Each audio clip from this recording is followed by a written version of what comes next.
नमस्कार. आपण आहोत चंद्रपूर शहरात आणि चंद्रपूर शहराच्या महानगरपालिकेच्या निवडणुका होऊ घातलेल्या सार्वत्रिक निवडणुका 2026 या संपूर्ण निवडणुकीचा आढावा लोकराज्य टीव्हीच्या माध्यमातून आपण घेत आहोत. आणि आजच्या या विशेष मुलाखतीमध्ये आपल्यासोबत आहेत प्रतिभा पेंदाम.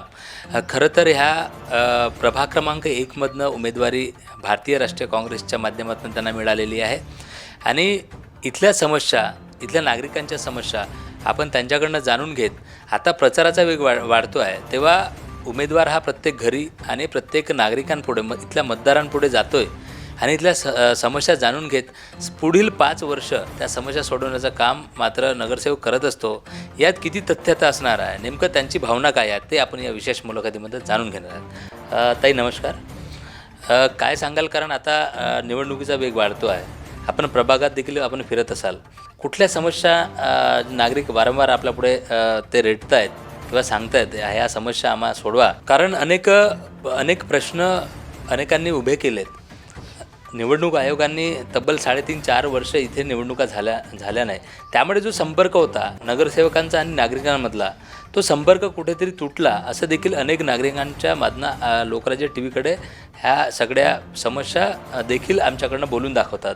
आपल्याला काय जाणवतं, काय सांगाल? नक्कीच. मी प्रथम माझा परिचय देते. मी सौ प्रतिभा विजय पेंदाम, प्रभाग क्रमांक 1 देगो तुकुम अ गटातून मी उमेदवारी मिळाली आहे मला. काँग्रेस पक्षाने जी उमेदवारी दिली त्याबद्दल धनश्य खूप मी त्यांचे धन्यवाद करते. आता आपण आपल्या निवडणुकांच्या संदर्भात बोलूया. मी माझ्या प्रभागामध्ये फिरून राहिली आहे तब्बल, आता खरं सांगायचं तर मी माझ्या नागरिकांपर्यंत, माझ्या माणसांपर्यंत, माझ्या प्रभागातल्या व्यक्तींपर्यंत मी पोहोचलेलीच आहे.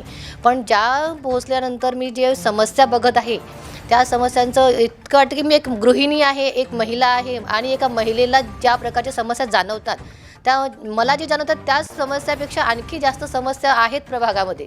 महिलांच्या झाल्या तर पहिला प्रश्न तर त्यांचा हमखास, ताई आमच्याकडे पाणी 4-4, 5-5 दिवसानंतर येतो, त्याचं पहिल्यांदा तुम्ही सोल्युशन द्या आम्हाला. आणि नक्कीच आम्ही सांगू की आम्ही जेव्हा निवडून येऊ असं नाही, कारण की त्या पाण्याचा प्रश्न हा आत्ता हिवाळा सुरू आहे तरी आहे, तर उन्हाळ्यामध्ये किती भेडसावणार, मेन म्हणजे तो मुद्दा आहे. आत्ता हिवाळ्यात हा प्रश्न भेडसावत आहे एवढा, उन्हाळ्यात तर आपण त्याचा विचार पण करू शकणार नाही, टँकरसुद्धा पुरणार नाही अशा परिस्थितीची वाटत आहे मला ती. त्याच्यामुळे नक्कीच मी त्याचं तर पहिल्यांदा सोल्युशन काढणार. आणि आपण जो फिरतो प्रत्येक लेडीजशी कनेक्ट होता, प्रत्येक लेडीजचे प्रश्न, असं नाही की एक विशिष्ट वयोगटातलीच महिला माझ्याशी कॉन्टॅक्टमध्ये येत आहे किंवा संवाद साधत आहे असं नाही. छोट्या मुलींपासून, छोटी मुलगी आली, काकू आम्हाला अंगणवाडीमध्ये आम्हाला खिचडीच मिळते, दुसरं काहीच मिळत नाही, हा प्रश्न. म्हणजे त्यांना असं आहे की पोषक आहाराच्या व्यतिरिक्तही त्यांना आपल्यासोबत विरंगुळा व्हावा, आपल्यासोबत सानिध्यात मिळावं, त्यांना आपल्या अंगणवाडी सेविकासोबत राहावंसं वाटावं, यासाठी काहीतरी आणखी उपाययोजना केल्या पाहिजेत. तो झाला एक छोट्या मुलींचं, अंगणवाडी सेविकाचं, प्राथमिक जिल्हा परिषद शाळांच्या मुलांचं. एक असं वयोगट आहे की तर प्रत्येक स्तरावरचं वयोगट माझ्यासोबत कनेक्ट होऊन राहिलं आहे. त्यांच्या समस्यापासून तर स्वतः पण सांगतात, ताई आम्हाला हे पाहिजे, ताई आम्हाला असं करायचं आहे. तर ते म्हणजे कुठेतरी आपण त्याचं सोल्युशन देऊ, नक्कीच देऊ. जेव्हा आपण महानगरपालिकेच्या मग एक आधारस्तंभ बनायचा विचार करून राहिला आहोत, तिथे हक्कासाठी आपण भांडू, तर या गोष्टीसाठी तर मी नक्कीच प्रयत्न करणार. आणि महिला म्हटल्यानंतर कसं आहे, आपण समाजामध्ये महिलांना दुय्यम स्थान मिळतो हा मला कॉन्सेप्ट कधीच पटलेला नाही. महिला ही महिला एक सर्वप्रथम पहिलीच घरचं एक कॅन्डिडेट म्हणल्यासारखं असते की तिच्यामुळे अख्खं घर स्ट्रॉंगपणे उभे राहते. तर त्यामुळे महिलांचं हेल्थ, महिलांचं आरोग्य हे आवश्यक आहे पहिल्यांदा. महिलांचे आरोग्य, आणि महिला अशी असते की पहिल्यांदा आपल्या घरचं बघते, नंतर स्वतःकडे लक्ष देते. या स्थितीमध्ये महिलांच्या आरोग्याकडे खूप स्वतःकडे दुर्लक्ष होते. मी त्यासाठी सुद्धा आरोग्य सेवा पहिल्यांदा महिलांसाठी करणार, कारण की महिलाच असते की आपल्या मुलांकडे, आपल्या पतीकडे, आपल्या सासू सासऱ्यांकडे जेव्हा ती स्ट्रॉंग राहते या सगळ्यांकडे ती लक्ष देऊ शकते.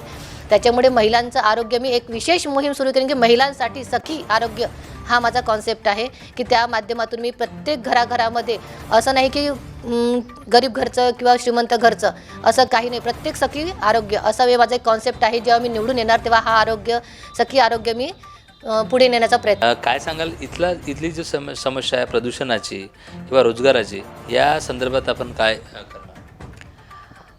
समस्या माझ्या प्रभागामध्ये म्हटलं तर समस्या म्हणून म्हणता येईल नाही, समस्या आणि सोल्युशन दोन्ही पण आपल्याला मिळतात त्यातनं. जसं आता पॉवर प्लांट लागल्यात एवढे मोठे चिमण्यांचं आहे.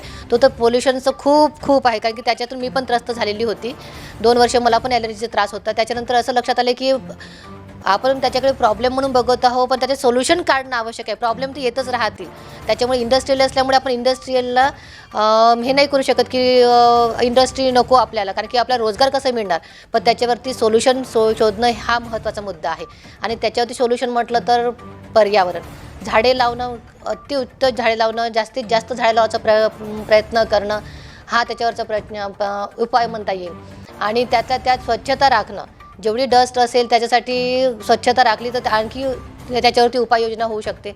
पण पहिल्यांदा पोल्युशनचा प्रॉब्लेम म्हटल्यानंतर झाडे लावणं आणि ग्रीनरी उत्पन्न करणं.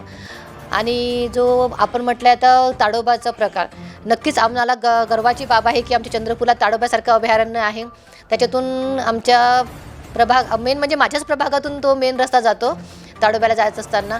तर ते माझ्यासाठी खूप गर्वाची गोष्ट आहे. आणि त्याच्यातून माझ्या प्रभागातील बांधवांना, जे युवक आहेत, युवा पिढी आहे, त्यांना रोजगार मिळणं हा त्यासाठी मी पहिल्यांदा प्राधान्य देईन त्यासाठी. कारण की आपल्या गावातून जेव्हा जाते, आपल्या शहरातून जेव्हा जाऊन राहिला आहे तो ताडोबा अभयारण्याचा मेन रस्ता, त्याच्यासाठी तिथले जे ताडोब्यामध्ये अभयारण्यामध्ये ज्या काही रोजगार आहेत, जसे सफारीचे आहे, गाईड आहेत, रेस्टॉरंट्समधले आहेत, ॲडमिनिस्ट्रेशन, आपण ओव्हरऑल बघितलं तर ॲडमिनिस्ट्रेशन म्हणू शकतो त्याला. त्याच्यामध्ये माझ्या युवकांचा भाग असणं, त्यांना त्यातून रोजगार मिळणं, याच्यासाठी मी नक्कीच प्रयत्न करेन आणि मला ते करायचं आहे. नक्कीच या विशेष मुलाखतीमध्ये शेवट इथल्या नागरिकांना किंवा इथल्या मतदारांना काय आवाहन करणार आहात? पहिल्यांदा तर मी माझं नाव सांगून देते, सांगितलंच आहे तसं, पण मी सौ प्रतिभा विजय पेंदाम, प्रभाग क्रमांक 1 देगो तुकुम अ गटातून काँग्रेस पक्षाची उमेदवारी आहे मला. आणि माझ्या पॅनललाही पूर्ण 4 पॅनलमध्ये आशिष बोंडे, सुवर्णा लोखंडे आणि प्रकाश खुटेमाटे या सगळ्यांना तुम्ही भरघोस मतांनी निवडून द्या, हीच विनंती आहे.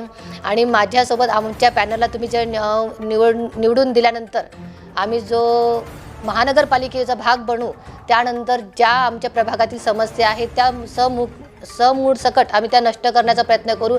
आणि 100% आम्ही तुमच्या आश्वासनावरती, आम्ही दिलेल्या आश्वासनावरती, तुम्ही दिलेल्या विश्वासावरती पुरेपूर उतरण्याचा प्रयत्न करू. आणि आमच्या प्रभागातील प्रत्येक पर्यंत पोहोचण्याचा प्रयत्न करू. प्रत्येक व्यक्तीच्या सोबतीला उभे राहू. असं पाठीशी नाही म्हणणार, मी सोबतीला म्हणून राहिली आहे, हातात हात घालून उभे राहू आणि आमच्या प्रभागाला पुढे नेण्याचा प्रयत्न करू. धन्यवाद. नक्कीच हा होत्या प्रतिभा मॅडम. आणि आपण ऐकलं की अनेक समस्या आहेत मुळात. त्या समस्या मग बालकांपासून अंगणवाडीच्या असतील किंवा महानगरपालिकांच्या शाळा आहेत, त्यात शिक्षणाचा जी समस्या आहे किंवा पर्यावरणाच्या हेतूने मग पर्यावरण वाढवायचा कसा. खरं तर आदिवासी संस्कृतीमध्ये त्या वाढल्या आहेत, त्यामुळे निसर्गाशी त्यांचं तसंही नातं आहेच. आणि त्यामुळे पर्यावरण हा त्यांचा मुळात भागच आहे. आणि युवकांसाठी रोजगाराची संधी असेल, मग ते इंडस्ट्रीज आहे, मात्र त्याच्यामध्ये आपण काय पॉझिटिव्ह विचार करू शकतो किंवा तिथे कुठे रोजगाराच्या संधी उपलब्ध देऊन आणि व्यावसायिकदृष्ट्या या प्रभागाला कसं अधिक मोठं करता येईल आणि इथल्या स्वच्छता राखत हा जो प्रभाग आहे हा महानगरपालिकेत अधिक अव्वल करता येईल असा एक मानस किंवा अशी एक आशा त्यांनी लोकराज्य टीव्हीच्या माध्यमातून व्यक्त केलेली आहे. नक्कीच आपण भेटत राहणार आहोत आणि या प्रभागाच्या समस्या जाणून घेत अशा नेत्यांपुढे, अशा सामाजिक कार्यकर्त्यांपुढे त्या समस्यांचा डोंगर पुढे ठेवत त्या समस्याचं डोंगर कसं कमी झालं पाहिजे या विशेष मुलाखतीच्या माध्यमात आम्ही ठेवतो आहोत. आपण असंच संपूर्ण प्रचारात भेटत राहू. कॅमेरामॅन राजूसह मी नितेश डोंगरे, चंद्रपूर.